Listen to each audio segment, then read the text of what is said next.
Welcome to the Psychology World podcast. I'm Connor Whiteley, bringing you psychology news, articles, and other interesting psychology-related articles. Where I can find the podcast notes and more interesting psychology-related things, and you can get your free 8 psychology book box set at connorwhiteley.net. Now let's get on to the show.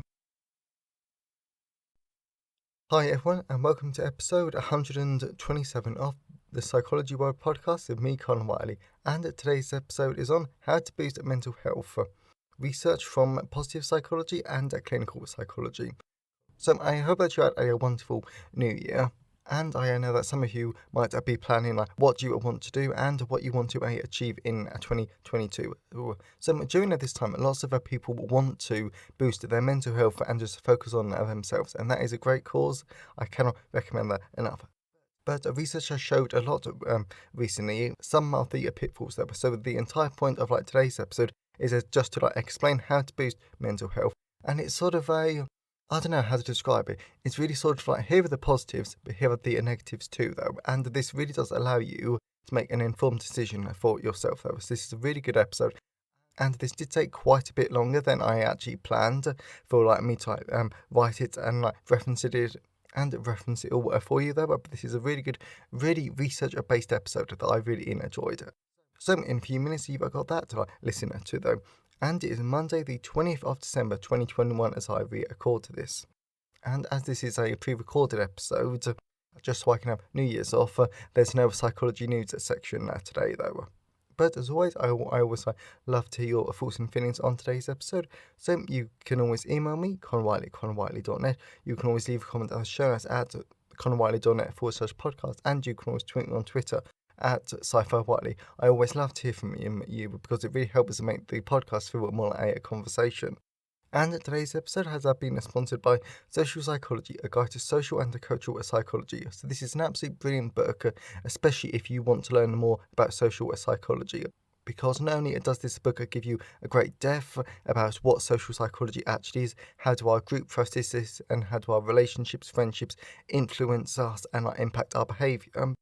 Well, this book's written in a really good, really engaging, easy to understand way. So this is really going to help you understand social psychology, and it does tie into today's episode because it focuses on happiness and our social cognition. This is a great book that I cannot recommend enough. So that is Social Psychology, a guide to social and cultural psychology, available from all major ebook retailers, and you can order the paperback, hardback, and large print versions from Amazon, your local bookstore, and local library if you request it.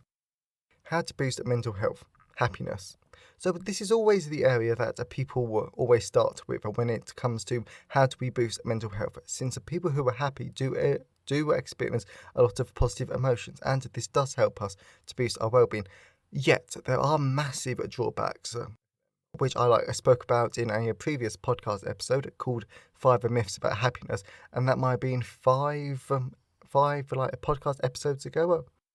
Since in that podcast episode I spoke about if people will constantly strive for happiness, then this can backfire. And then more research is actually built on this. For example, Grunter, Mass and Timmer 2011 did an influential paper when they acknowledged that while some activities that are designed to increase happiness do actually work, for example, taking time out of your day to reflect on what you're grateful for, some do not work. And whatever the activity is, if you expect it to work only to find out that it doesn't, then this could leave you feeling worse than you did before.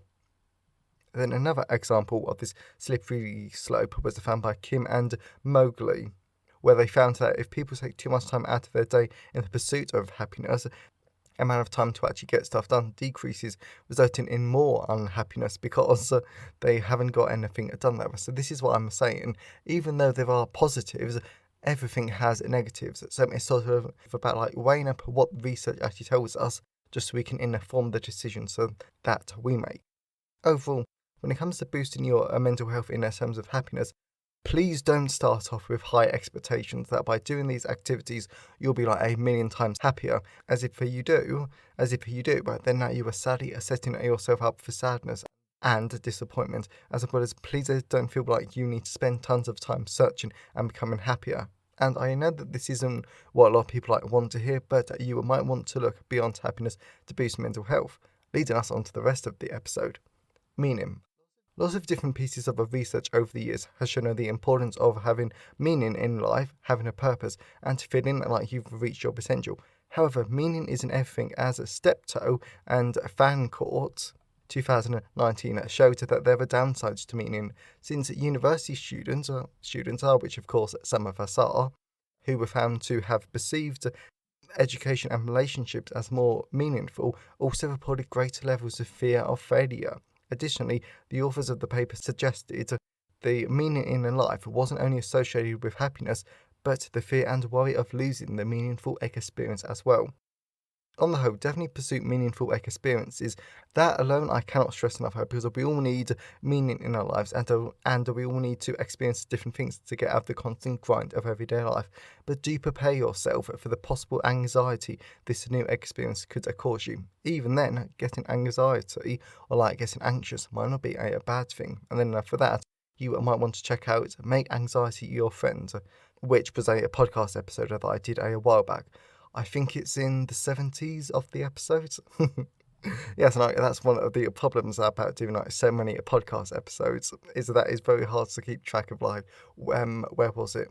What is a good life? So on this podcast as a whole, we've not covered positive psychology a lot, because in all honesty, it's not actually an area of psychology that I'm that interested in. However, the general scope of it is that this area of psychology generally looks at what makes life for good, and it focuses on the positive side of human behaviour, focusing on the role of meaning and happiness.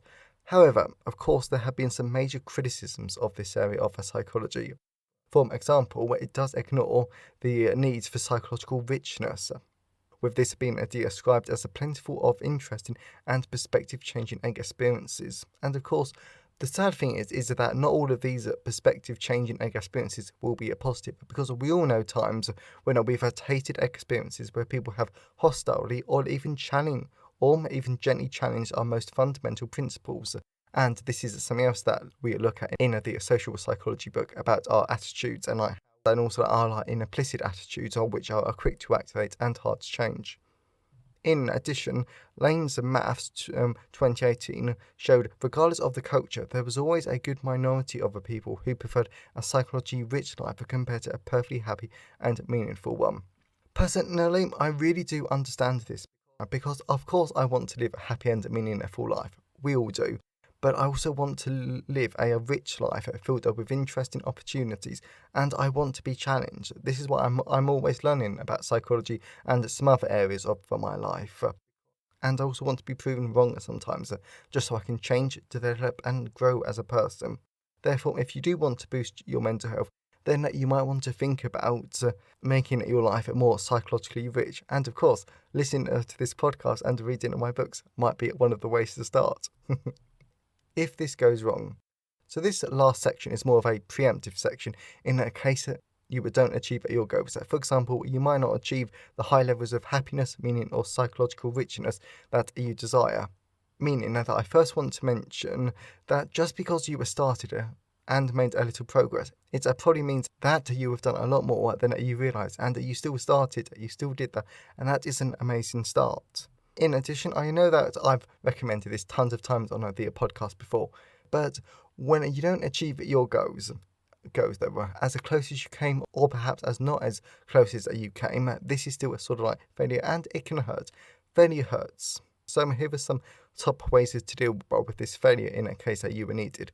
But also, I will just quickly add, also, just think though, is it failure? I don't think it actually is, because let's say that you wanted to become really happy, a really boosted, really meaningful life, happier person, but you didn't quite to get there. Well, to be honest, even if you made your life happier, and if you made your life more meaning, then you've still made great progress, and it's the progress that you've got to measure, that you've got to love yourself for. So no, it's actually not a failure. Sure, you might have not done as well as you thought, but it's not a failure. Anyway though, so here are some of the top tips though. Resist perfectionism. Try not to take evidence of failure too personally. Don't worry too much that you were apparently overconfident and wrong to even try this. Most importantly, be kind to yourself. And it's the last one that's so important. Be kind to yourself and to be pleased that you set yourself with these goals and actually did something. And that is amazing all by itself.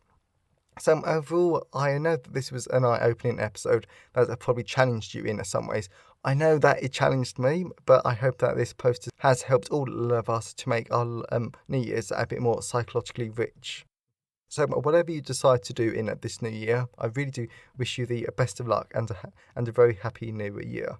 And if you know someone who would enjoy today's episode, then please share it with them. I'm always really grateful when you wonderful people help spread the word about the podcast. And definitely check out Social Psychology, a guide to social and cultural psychology, 3rd edition. It's a great book that I cannot recommend enough, and it's available in all of the usual places. But if you didn't want to buy a book, then you can buy me a coffee at buymeacoffee.com/Connor Whiteley. So, Happy New Year, everyone, and I'll see you next time. Thanks for listening today. I hope you enjoyed it.